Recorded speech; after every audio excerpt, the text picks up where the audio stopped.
जो रायपुर से 20 किलोमीटर दूर धरना स्थल को परिवर्तित करने का आदेश जारी किया है, ये आदेश पूरी तरह तानाशाहीपूर्ण है, लोकतंत्र के विरुद्ध है और ये आपातकाल की याद दिलाता है कि सरकार के विरोध करने वाले लोगों को सरकार से दूर करना, जनता से दूर करना।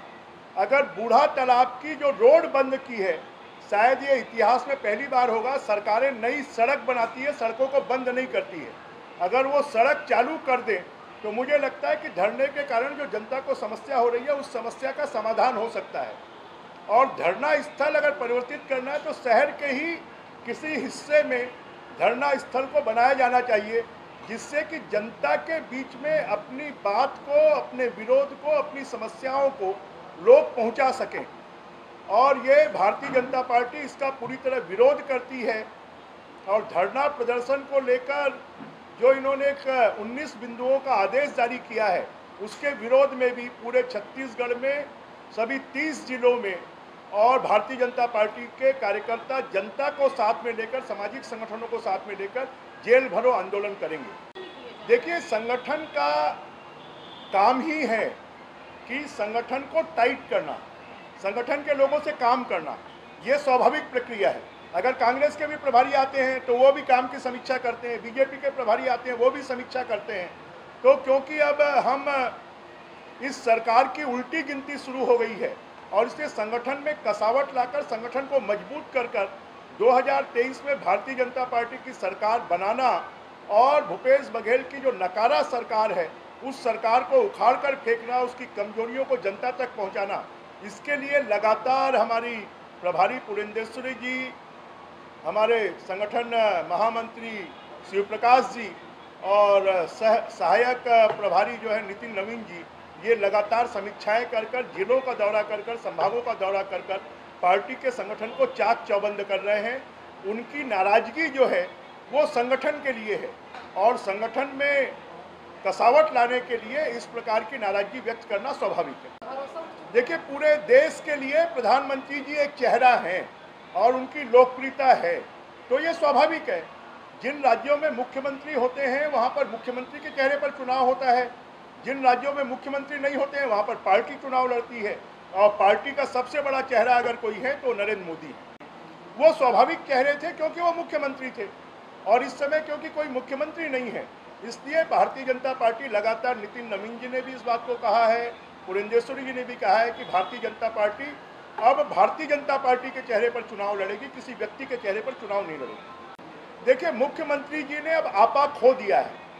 हम तो पहले दिन से कह रहे थे कि जब मुख्यमंत्री जी जाएंगे तो जनता उनका विरोध करेगी। एक वीडियो नहीं है, अभी तो उनकी हर बैठक के वीडियो आ रहे हैं जहां जनता नाराजगी व्यक्त कर रही है कि भ्रष्टाचार चरम सीमा पर है, जहां पर जनता नाराजगी व्यक्त कर रही है कि उनकी बातों को सुना नहीं जा रहा है, जहां पर जनता नाराजगी व्यक्त कर रही है कि मुख्यमंत्री से मिलने के लिए रोका जा रहा है। अब ये सरकार पूरी तरह नंगी हो गई है कि 3.5 सालों में जनता खुश नहीं है, जनता परेशान है, जनता बदहाल है और भ्रष्टाचार चरम सीमा पर है। पूरे छत्तीसगढ़ में माफिया राज कायम हो गया। अब मुख्यमंत्री जी का चेहरा नायक का नहीं, खलनायक का सामने आ गया है कि जो उनके सामने बातें बोल रहे हैं उनका मुंह बंद करवा रहे हैं, उनको चुप करवा रहे हैं, उनको डांट रहे हैं, उनको डपट रहे हैं। मुख्यमंत्री का काम डांटना और डपटना नहीं है, मुख्यमंत्री का काम जनता की बातों को सुनना है। अब उनके पास में जनता की बातों को सुनने का दम जो है, ताकत है, वो पूरी तरह समाप्त हो गई है। अभी तक मुख्यमंत्री जी जो थे वो अंधेरे में थे, अब उनके सामने वास्तविक बातें आ रही हैं कि पूरा प्रदेश कैसा बदहाल है, जनता कैसे परेशान है, जनता के साथ में कैसी लूटमार हो रही है, जनता का कैसे शोषण हो रहा है। अब मुख्यमंत्री जी नायक नहीं बचे हैं, अब वो खलनायक हो गए हैं। अगर किसी मुख्यमंत्री को इतने अधिकारियों को सस्पेंड करना पड़े तो ये उस बात को साबित करता है कि 3.5 साल में पूरा शासन और प्रशासन तंत्र लचर हो गया। अगर गौठान के लिए डीएफओ सस्पेंड होता है तो इससे ज्यादा मजाक और क्या है। और गौठान जो इस सरकार का पीएसपी है, छत्तीसगढ़ के 90% गौठान बदहाल हैं। 90% गौठानों की छतें उड़ गई हैं। 90% गौठानों में एक भी गाय नहीं आती है। 90% गौठानों का गोबर नहीं खरीदा जा रहा है।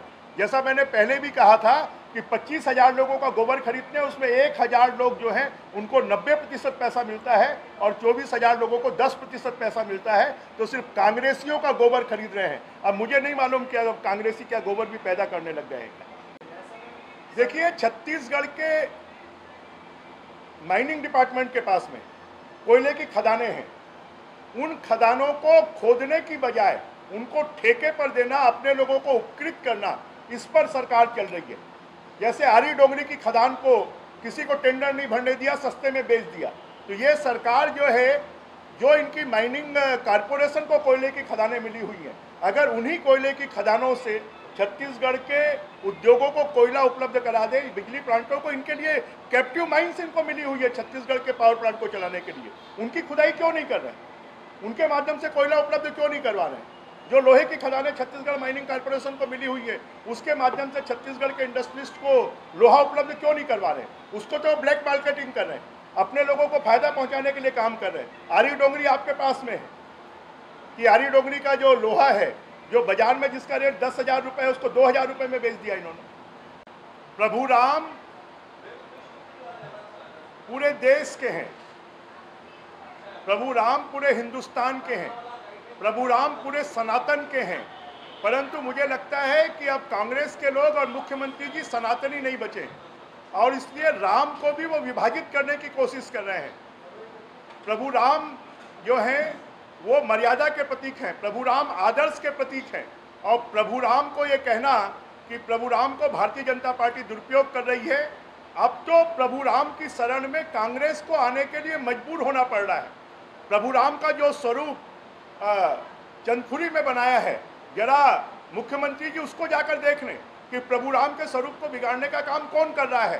भारतीय जनता पार्टी तो प्रभु राम को इस देश के जन जन में, कण कण में, मन मन में बसे हुए राम के स्वरूप में और जनता के मनोभाव को लेकर भारतीय जनता पार्टी प्रभु राम को आदर्श मानती है। परंतु कांग्रेस जो है प्रभु राम को अपने राजनीति के लिए उपयोग करना प्रारंभ किया है। जो लोग प्रभु राम के अस्तित्व को नकारते थे, जो लोग राम सेतु के अस्तित्व को नकारते थे, जो लोग प्रभु राम के जन्म स्थान को नकारते थे, आज उनको प्रभु राम के रास्ते पर चलने के लिए, कृष्ण कुंज कृष्ण के रास्ते पर चलने के लिए मजबूर होना पड़ रहा है। देखिए, प्रभु राम वो मर्यादा पुरुषोत्तम राम है, वो सब के राम है, वो सबरी के राम है, वो भील के राम है, वो वनवासियों के राम है, वो आदिवासियों के राम है, वो पूरे हिंदुस्तान के राम है। परंतु कांग्रेस प्रभु राम को अभी तक जिनको नकारती रही कि प्रभु राम का जन्म वहीं हुआ, इसके प्रमाण क्या है? रामेश्वरम में जो ब्रिज बना है वो प्रभु राम ने बनाया था, इसके प्रमाण क्या है? जो कांग्रेस प्रभु राम के अस्तित्व को नकारती रही, जो कांग्रेस प्रभु राम के अयोध्या में राम मंदिर निर्माण के लिए जनता के सहयोग को नकारती रही, अब वो क्या भूपेश बघेल जी के राम जो यहाँ पर बनाया है चंदखुरी में, वो राम है? जरा देख कर आइए। प्रभु राम के विकृत स्वरूप को अगर प्रस्तुत करने की कोई कर रही है, उनके एक मंत्री तो बोलते हैं हमारे राम अलग है, इनके राम अलग है। अरे राम सबके एक है। तो प्रभु राम के बारे में, प्रभु राम ऐसे हैं जिन्होंने अन्याय के खिलाफ में, अत्याचार के खिलाफ में धनुष बाण उठाया है। हाथ में जयमाल लेकर विजय श्री है सामने, तुम विजय की कामना ले धनुष धारण तो करो। तो प्रभु राम जो हैं उन्होंने भी कहा था कि जब 3 दिन तक समुद्र ने रास्ता नहीं दिया तो उन्होंने धनुष चलाकर रास्ता का निर्माण किया। तो प्रभु राम जो हैं वो अन्याय, अत्याचार के खिलाफ में हमेशा लड़ते रहे हैं और ऐसे प्रभु राम जो हैं वो कांग्रेस कभी उनको नहीं मानती है। कांग्रेस ने तो हमेशा उनका विरोध किया है। आज जब उनको लगता है कि अब तुष्टीकरण नहीं चलेगा, अब लोगों को वोट की राजनीति नहीं चलेगी, तब वो प्रभु राम के बारे में आजकल उनके मुंह से निकलने लगा। ये राम वनगमन पथ के बाद अब कृष्ण कुंज नई चीज आ रही कि कृष्ण भगवान के नाम से पेड़ पौधे रोके जाए।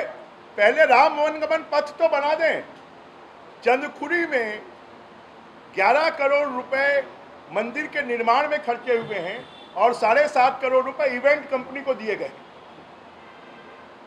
तो प्रभु राम के वनगमन पथ और चंदखुरी में प्रभु राम के मंदिर के निर्माण के लिए भी, और उसमें भी भ्रष्टाचार करें, और वो भी कांग्रेस की केंद्रीय नेता के परिवार को इवेंट कंपनी का काम दिया गया। कृष्ण कुंज के पीछे क्या वजह? अच्छी बात है, कुछ तो करें भगवान का, कम से कम भगवान का नाम लेने के लिए अब ये मजबूर तो हुए, और खाली इनकी सब चीजें हवा हवाई है। अभी तक इन्होंने कहा 5 करोड़ झाड़ हमने नदियों के किनारे लगा दिए, कहां है? रायपुर में 7 करोड़ रुपए के झाड़ लग गए, आज तक कहां है? हर चीज में इनकी हर योजना जो है वो पैसा खाने के लिए है, भ्रष्टाचार करने के लिए।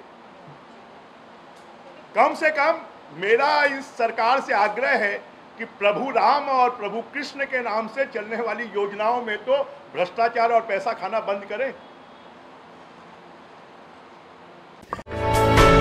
For more news updates, do subscribe, like, share and comment. Clipper 28.